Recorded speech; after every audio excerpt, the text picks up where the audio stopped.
what we can do is anytime we want to use the number 13, we can just write LED. Yeah. So this has got comments, right? So we can't put like super long comments. You can put super long comments as long as you want. The computer just throws them out. Okay. And you would have to scroll to the side. Of trash or something. More comments are better, actually. Yes, as long as they make sense. All right. Wait. Can you put like a little warning, like never put too many things in the red board? In your comments? Yeah, totally. That's an example of one thing you would want to put in your comments. Comments show what you're trying to do, guys. So the cool thing about open source code is anybody can make code and share it with everybody, right? But one of the things that kind of stinks about open source code is that anybody can make code and share it with everybody. So you don't know if it's somebody who really knows what they're doing or somebody who is their first time making code.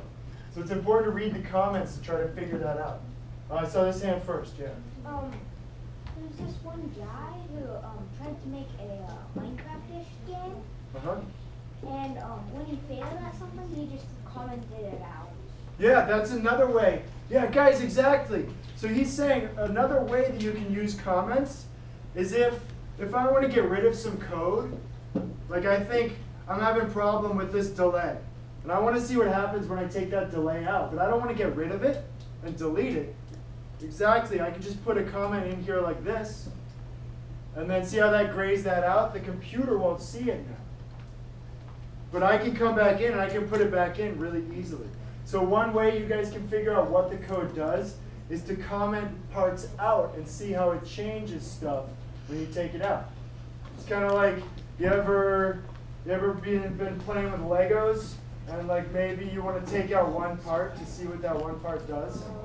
There's a way you can take it out without actually taking it out. Yeah, one more question? Okay, so we can't write as a comment. You can't what? Can't write as a comment. This is awesome. Yeah, you could do that. Yes. You can definitely do that. I encourage comments like that. Funny Here's my comments are comment. good. I can't figure out where the comment goes. Does it go right here? Where the 13 is?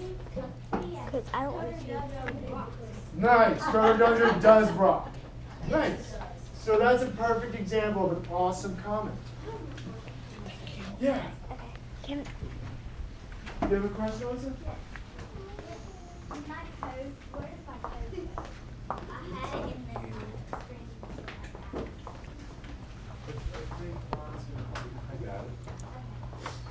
Okay, guys, so then we've got setup. Okay?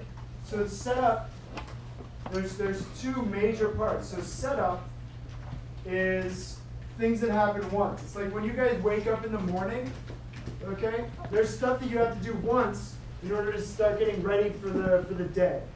Right? What do you guys do once in the morning to start getting ready for the day? Yeah. Put your clothes on, right. Over here. Eat breakfast. Eat breakfast. Behind you, yeah. Brush your teeth. Do you have one, Anna? She's still yours, yeah.